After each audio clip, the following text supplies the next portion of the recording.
Days until the Lane County Fair, and setup is officially underway today. KEZI 9 News reporter Kelsey Card is live at the fairgrounds to show us what kind of entries trickled in today. Kelsey. Guys, organizers say next week is when some of the bigger visuals will be popping up here. But this week, participants are bringing in their works of art and textiles and tying up various loose ends before next week.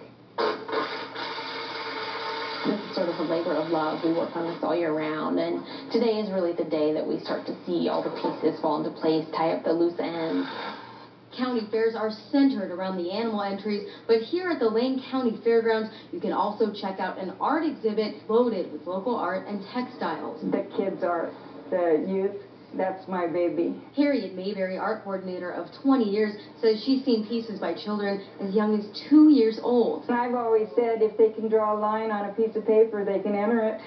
But among the dozens of young artists, there are those who are young at heart, like Luella Van Sant. I'm 92. Whose beautifully handcrafted ceramics raked in the ribbons for 25 years and counting. I'm one almost every year.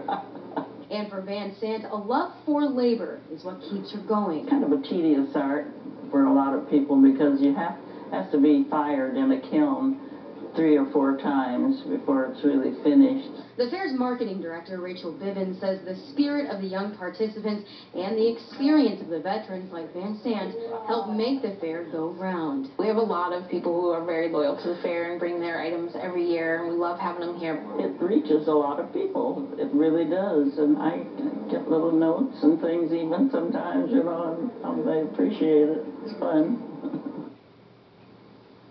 And if you think your handmade craft could win a prized blue ribbon, organizers say they are still accepting entries. Live at the Lane County Fairgrounds in Eugene, Kelsey Card, KEZI 9 News. Now, your first forecast with